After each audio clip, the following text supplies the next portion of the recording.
Isu tentang mempertikaikan ibadah, isu ni sebenarnya 2017. Sama juga dalam konteks pluralism, kerana nak menghormati agama lain. Kerana nak menghormati agama lain ni pluralism lah. Kerana agama lain pun mungkin juga betul. Jadi ada seorang peguam ni, dia mempertikaikan ibadah dalam Islam. Dia kata sebenarnya sacrifice is not a pillar of Islam. Yang ni tuan-tuan kenal lah kot. Yang mengatakan sebenarnya ibadah, yang ni isu ni pada saya agak serius lah. Yang mengatakan, dia kata sebenarnya ibadah korban ni bukan ajaran Islam. Saya rasa isu ni serius kerana sampai satu tahap mufti wilayah terpaksa respon. Mufti wilayah respon dalam website dia, menjawab semula penghujahan yang dikelirukan oleh Siti Kasim ni tadi. Maknanya sampai satu tahap ada orang berfikir sebenarnya ibadah korban ni bukan ajaran Islam, hanya semata barangkali nak menghormati agama lain yang sensitif dengan lembu barangkali. Tapi saya nak bawa tuan-tuan berfikir bagaimana dia bawa penghujahan daripada ayat Quran tu sendiri balik. Maknanya dia tafsirkan semula ayat Quran. Dia kata the Quran never says that God told Abraham to sacrifice his son. Dia kata sebenarnya dalam Quran, kan tuan-tuan saya bawa balik cerita ni, tuan-tuan perasan maknanya pensyariatan ibadah korban tu adalah apabila Nabi Ibrahim mimpi, dia dapat mimpi daripada Allah Ta'ala, dia sembelih anak dia kan. Dia sembelih anak dia, tapi Allah Ta'ala gantikan dengan kibas macam tu. Jadi daripada sini datang ibadah korban ni tadi. Tapi datangnya peguam ni, dia tafsirkan semula ayat Quran. Dia kata Quran sebenarnya tak pernah mention pun yang mimpi tu datang daripada Allah Ta'ala. Kalau tuan-tuan perhatikan ayat ni yang, saya terkeluar pula gambar dia, saya minta maaf.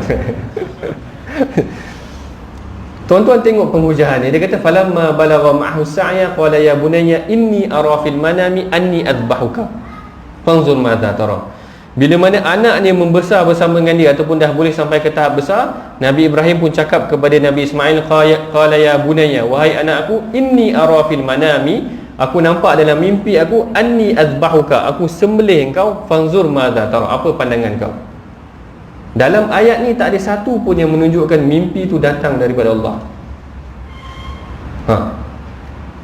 Main-main dengan peguam dia biasa baca dokumen Jadi dia kata dalam ayat ni Allah Ta'ala tak mention pun yang mimpi tu Quran tak mention pun mimpi ni datang daripada Allah Ta'ala. Macam mana kita nak tahu mimpi Nabi Ibrahim ni mimpi yang datang daripada Allah Ta'ala? Bahkan kata dia yang kedua, kalaulah mimpi tu datang daripada Allah Ta'ala pun takkan Allah Ta'ala nak mengajak kepada kejahatan, bunuh anak sendiri. Dah 2 kali pening kan? Dan dia bawa ni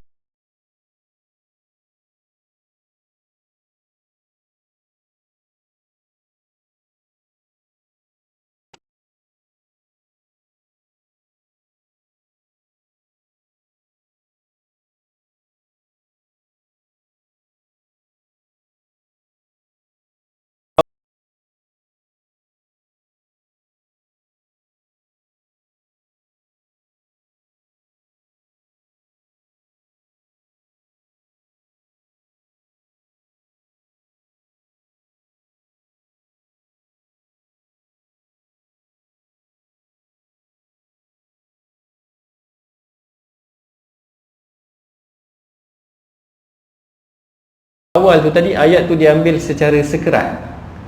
Kan kita tengok tadi, kan bila Nabi Ibrahim dah kata pada anak dia, inni ara fil manami anni azbahuka fanzur madza tara, aku nampak dalam mimpi aku sembelih kau, fanzur madza tara, apa pandangan kau? Lalu Nabi Ismail jawab kepada ayah dia, qala ya abati fa'al ma tu'mar, wahai ayahku, buatlah apa yang kamu diarahkan. Dalam bahasa Arab, tu'mar ni maknanya apa yang diarahkan. Sekarang ni konteks ni tuan-tuan tengok begini yang mengarahkan Nabi ni siapa? Takkan kita nak kata setan arahkan Nabi? Kan Nabi Ibrahim kata kan tadi dia kata mimpi tu bukan datang daripada Allah Ta'ala. Mimpi ni boleh jadi mainan syaitan. Jadi mimpi boleh datang daripada syaitan.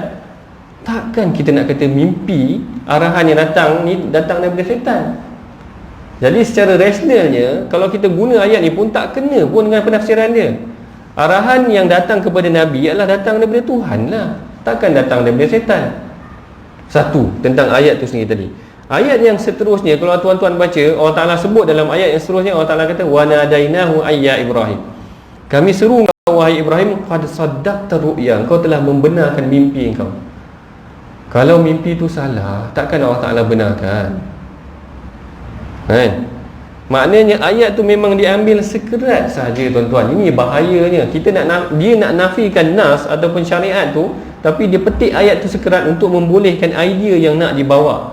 Tak dibawa nas secara keseluruhannya, yang pada hakikatnya sebenarnya memang mengelirukan, yang dia tak ambil secara keseluruhannya, lalu dia simpulkan sebenarnya mimpi itu datang daripada syaitan ataupun datang bukan daripada siapa. Bahkan dia kata sebenarnya benda ni adalah penafsiran ni kesalahan ulama silam. Yang ni yang saya bentang tu yang dengan Jaiz tu. Menurut Siti Kasim, perkataan fadaina tu bukan membawa maksud korban, tetapi membawa maksud concession, penyerahan dan sebagainya. Jadi kita buat perbandingan. Kalau betul dia kata sebenarnya maksud ni adalah salah ulama silam, yang ni kita buat comparative analysis.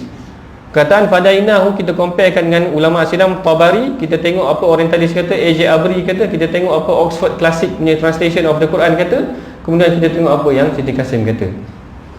Semua orang kata we ransom him, kita jadikan dia sebagai tebusan dan sebagainya, sehinggalah pada Siti Kasim, maknanya dia dah jadi satu mufassir yang baru tuan-tuan.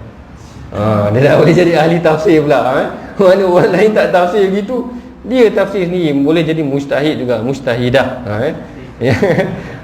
Sebenarnya tak kena tuan-tuan, tapi maknanya yang saya nak bawa point dia adalah dia bawa secara rasional. Orang boleh fikir, kalau orang terpengaruh, orang boleh terima je. Sebab ayat tu secara umum dia memang tak menampakkan mimpi itu datang daripada Allah Ta'ala, kalau dibaca secara literal macam mana yang dia bawa pada penghujahan tu tadi. Tapi ini yang membimbangkan kita, kalau ada orang terima ataupun ada orang yang ambil penghujahan yang sekerat yang dibawa ni, sehingga perkara ni diberikan respon, ataupun bukan saya saja, mana mufti wilayah sendiri terpaksa respon. Isu ni isu serius, isu yang mengelirukan masyarakat, nak bawa kepada pemikiran liberal dan plural ni, akhirnya dibawa kepada penghujahan ataupun penafsiran semula ayat Quran secara salah, kemudian memberikan penafsiran ataupun gambaran yang salah tentang nas ataupun syariat itu sendiri tadi. Isu yang terakhir yang saya rasa